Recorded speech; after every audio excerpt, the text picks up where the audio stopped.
God bless to everyone. So nalang ko ipangutana no kanang how do you approach the new year o sige unsa man nato pagsugat ang bagong tuig or bagong taon.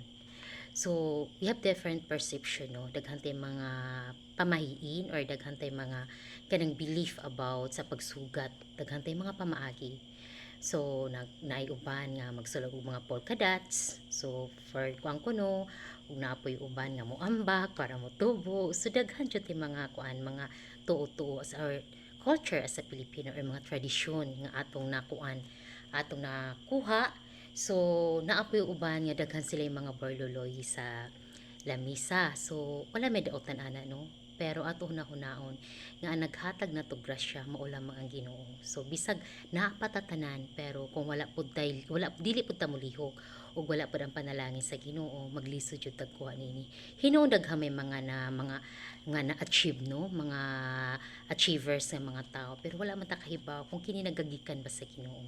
So mas nindot nga magmalampuson ta nga ang Ginoo mao naghatag nato kalampusan dili ang lain. So mauna. So for me no, ang akong gibuhat jud sa akong pagsugat sa tuig, ang akong jud kuan is prayer. So mao jud na akong buhaton every bisag dito po ko sa Hong Kong. So ako na ano na akong pamilya ug bisan dito ko mag-pray jud me. So mao jud na akong pagsugat dili ng mga lain-lain nga mga pamahiin kundi ang amo jud kuan is prayer because ang kaning panalangin usa jud kini nga makahatag natong tinuod nga kalampusan especially sa atong tuig.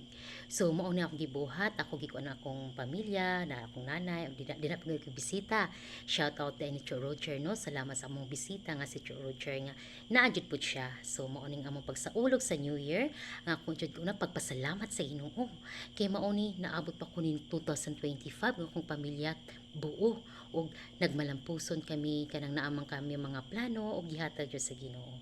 So mao jud ang among gibuhat katong New Year. Ug instead nga kanang naami mga kuan nga sa lamisang among gibutang ang akong gibutang Bible. Kay kung tinuod nga makita nato ang grasya ato makita nga sa balaan nga Biblia. Kay tungod nga ri ang mga saad sa Dios alang kanato. Kay ang usa ka nakapamatuod ni ini no nga daghan tay mga plano pero ang Ginoo lamang ang nakahibaw sa kung unsa ang mas maayo kanato. So ato ni siya makita sa panultihon 19 verse 21 nga nagaingon nga ri maglaraw usa ka tawo og bisan unsa apan ang kabubuton sa Ginoo maoy matuman. So maglaraw ta daghan tay mga plano sa kinabuhi pero ang kabubuton lamang sa Ginoo maoy matuman because ang Ginoo lang may nakahibaw sa atong kinabuhi ug siya ang nakahibaw kung unsay umaabot ug kung unsay kanang dangatan niini. So mas maayo nga naatay mga plano ato jud unahon ang Ginoo. So mao na nga mao jud na ato ikanunay nga ibutan sa atong kasing-kasing nga ang ato jud sugaton ang atong New Year pinagi sa panalangin, pasalamat sa tanan nga atong nadawat nga gikan sa Dios, especially kining atong kinabuhi. Mao kini pinakadako nga kanang blessings nga atong nadawat sa matag adlaw. So mao na no, napatay lain nga kuan nga ato ni siya makita sa Proverbs 29 out sa kuan Jeremiah 29 verse 11 nga nagaingon nga ri nga ako lamang ang nasayod sa akong laraw alang kaninyo sa paghimo kaninyog mauswagon inay maalaot ug paghatag kaninyog kaugmaon nga inyong gipangandoy. So it's very clear nga ang Ginoo lamang maghatag sa atong mga laraw, maghatag siya natong kaugmaon ug kauswagon dili makaalaot kanato. So mao na atong gihuptan, mao na dapat nato nga hinumduman sa atong kaugalingon nga kung gusto tag blessings ato basahon ang Biblia kay makita jud nato kung unsa ta panalangina sa Ginoo kung kita lamang mag kanunay lamang ta nga mosampit kaniya kanunay ta nga magmahadlokon sa pagbuhat ug dili maayo kay according pitaw po sa Psalm 37 verse 4 that it says that take delight to the Lord and He will give you the desire of your heart. So ato kuhaon ang kalipay lamang sa Ginoo ug iya gihatag kanato ang tanato mga pangandoy. So mao kini mga saad sa Ginoo nga daghan tay mga plano according sa panultihon 19 verse 21 nga daghan tay mga plano pero siya lamang ang muhukom ni ining tanan. So mao kini ang iyang pud mga plano kanato dili makadaot kundi makaayo kanato nga mahimo kitang mauswagon. So according po sa Psalm 37 verse 4 that it says nga ang ato kuanon ang kalipay nga naa sa Dios kay iya ihatag ang tanan nato mga pangandoy. So mao kini mga saad sa Dios nga kung ato lang jud kini huptan dili kita magmahalukon hinuon mao maghatag kanatog dako nga paglaom. So mao ni no, mao jud akong gikuan nga sa New Year nga naang una jud pagpasalamat. Sobra nga pagpasalamat kasi sa gamay pa ko, gikan pa ko sa bakansa kong inahan until now. So I'm 42. So running 43 nga gipaabot ko ni ini nga katuigan nga gikan lamang kini sa Dios. So mao jud kini ako nga kanunay nga pasalamatan ug labi na ang iyang pag-amping sa akong tibuok pamilya. So mao na ang panalangin nga sa among tuig nga naa siya kanunay nga magauban. Na ang iyang presensya mao akong pagkahuptan ug mao magasentro sa among kinabuhi ug maghari sa among pamilya. So even though wala ko kahibaw no sa umaabot, but we knows that God's plan is better than our plan. So mao na kanatong kunoy una-unaon nga ang plano sa Ginoo mas maayo pa kaysa ato mga plano.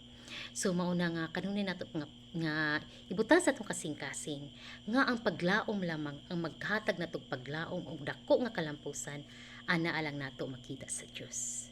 So mao jud kanunay nato nga ibutang sa atong kasing-kasing ug sa atong hunahuna because apart from him we're nothing. Kung wala ang Ginoo sa atong kinabuhi wala kitay mahimo kay una-una na lang kining atong kusog kining atong kinabuhi di sa makinigikan di sa makining hangin nagagikan gikan lamang kini sa Dios.